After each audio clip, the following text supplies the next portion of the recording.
Welcome to Daily Office Devotions. I'm Reggie Kidd, and every Monday through Friday, I offer devotional observations on some portion of that day's readings for morning prayer from the Book of Common Prayer. I'm so very glad to be with you this Monday, following the fifth Sunday after Pentecost. This happens to be year 2 of the daily lectionary, and this week we are in Proper 10.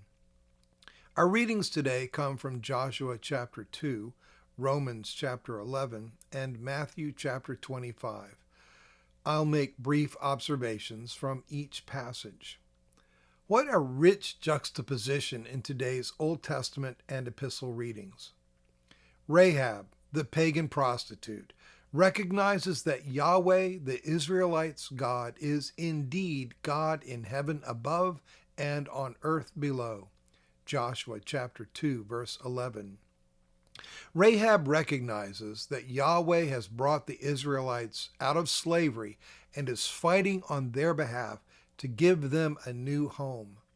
She places herself and her household under his protection.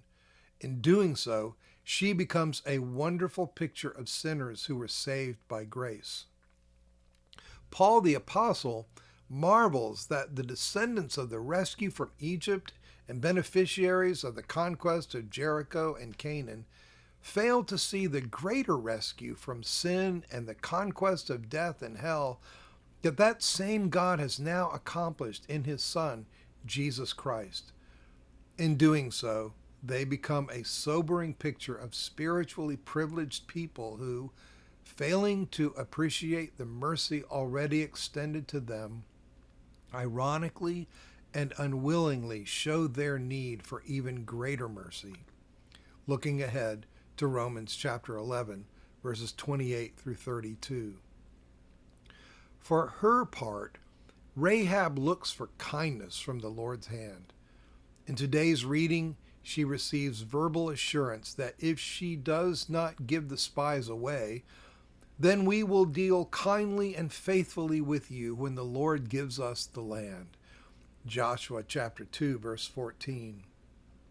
Her story ends not just with her being spared from Jericho's destruction, but with a new home. Her family has lived in Israel ever since. Joshua chapter 6, verse 25. But wait, there's more. Matthew's gospel places her in the genealogical line that produces King David.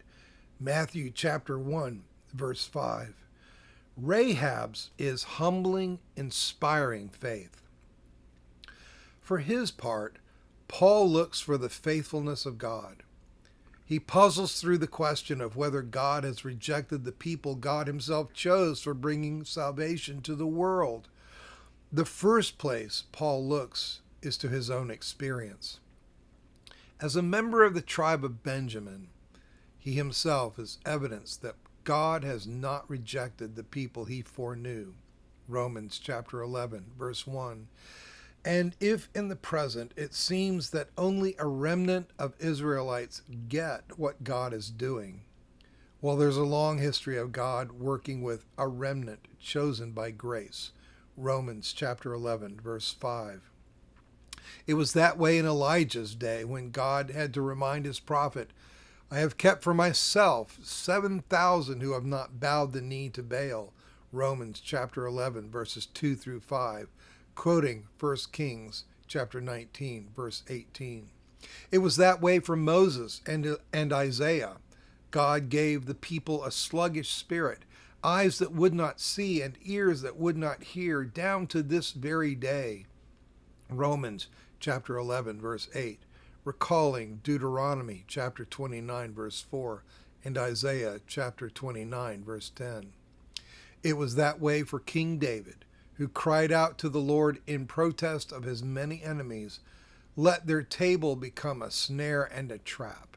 Romans chapter 11, verses 9 and 10, quoting Psalm 69, verses 22 and 23.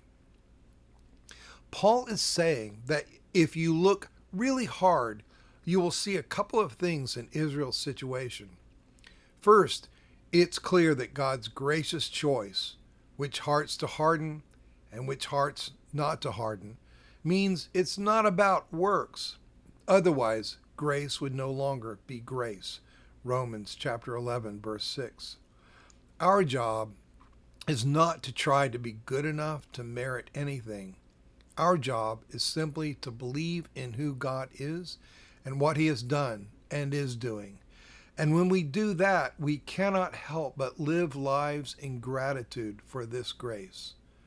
Second, Paul observes that Israel's stumbling over Christ, that language itself recalls Isaiah chapter 8's rock of stumbling, cannot mean an absolute fall. So I ask, have they stumbled so as to fall? By no means. Romans chapter 11, verse 11.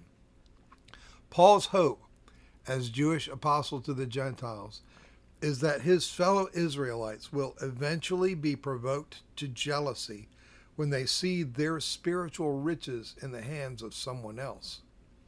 Paul hopes his fellow Israelites will reclaim their place in the storyline. He hopes they will come to believe, as he has come to believe, that God is bringing salvation to the world through the Messiah, Jesus of Nazareth, Son of David and Son of God. As he will explain in the very next verses, that's why he works so hard at his ministry among the Gentiles. Romans chapter 11, verses 13 and 14. Paul's is extraordinary, inspiring hope. I pray that you and I have the grace today to be like the 5 bridesmaids of Matthew chapter 25, who keep their lamps full of oil, full of a faith like Rahab's and a dogged determination hope like Paul's, an eager expectation of the day when the bridegroom will return, and he will, for the great wedding banquet. On that day, faith will become sight, and hope will not disappoint. Be richly blessed this day.